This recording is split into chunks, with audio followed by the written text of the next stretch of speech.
যখন দোয়া করলে কবুল হওয়ার সম্ভাবনা বেশি, ওই সময় বেশি বেশি দোয়ার দরকার আছে না নাই?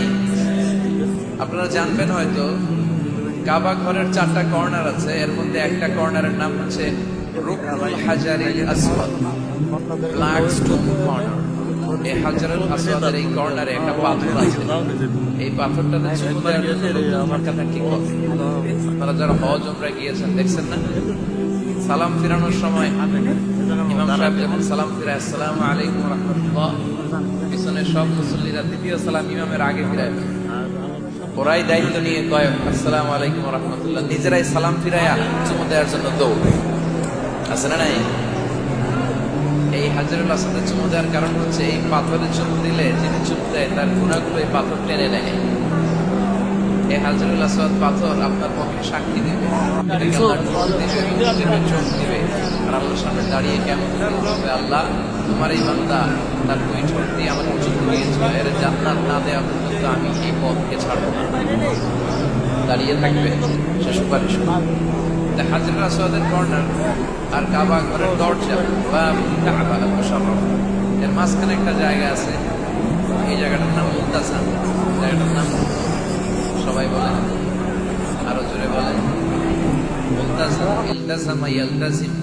ইলতিজাম মানে লেগে থাকা। তো এই জায়গাটাতে লেগে থেকে দোয়া চাওয়া, দোয়া করাটা সুন্নাহ। আপনার শরীর লাগিয়ে, হাত লাগিয়ে, গাল লাগিয়ে সাহাবারা এটা করতেন। এই জায়গায় লেগে থাকতেন, এই জায়গাটায় হাত লাগিয়ে, বুক লাগিয়ে দোয়া করা সুন্নাহ। আর এই মুলতাজামে দাঁড়িয়ে হাত লাগিয়ে, বুক লাগিয়ে দোয়া করলে এই দোয়া আল্লাহ ফিরিয়ে দেয়। এই দোয়াটা কবুল করে নেয় কে? কিন্তু এই মুলতাজামে তো সহজে জায়গা পাওয়া যায়। লক্ষ লক্ষ হাজী সাহেব, মুআতামির, উমরাকারীরা ধাক্কাধাক্কি করে ওই জায়গায়।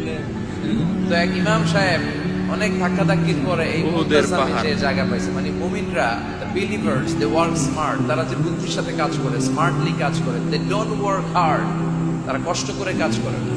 যেহেতু মুলতাজামে কোনো দোয়া ফেরত যায় না, সে অনেক ধাক্কাধাক্কি করে, যুদ্ধ করে মুলতাজামে হাত লাগানোর সুযোগ পেয়েছে। হাত লাগায় ধাক্কার জন্য সে তাড়াতাড়ি করে আল্লাহর কাছে দোয়া করতেছে যে আল্লাহ, জীবনে যত দোয়া করছি আর যত দোয়া করব, এই সব দোয়া তুমি কবুল করে নি। এই একটাই দোয়া। কটা দোয়া দেখছেন? He work smart, say smartly কাজ করেছে।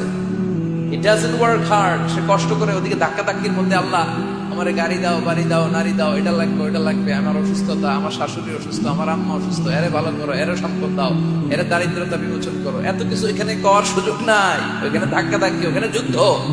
এজন্য উনি বুদ্ধিমত্তার সাথে যেটা করেছেন, মুলতাজামে হাত লাগিয়ে টাচ করে উনি শুধু একটা কথা বলেছেন, আল্লাহ জীবনে যত দোয়া করেছিলাম আর যত করব সব কবুল করে নাও। বুদ্ধি হয়েছে না একটা? এবার ওইখানে এই দোয়া যদি কবুল হয়ে যায়, এবার বাড়িতে এসে দোয়া শুরু, সুবহানাল্লাহ পড়েন। এজন্য মুমিনরা, they don't work hard, they work smart, তারা মেধাকে কাজে লাগায়, ঝোপ বসে কোপ মারে। যখন দোয়া করলে কবুল হয়, তখন দোয়া করার দরকার আছে না নাই?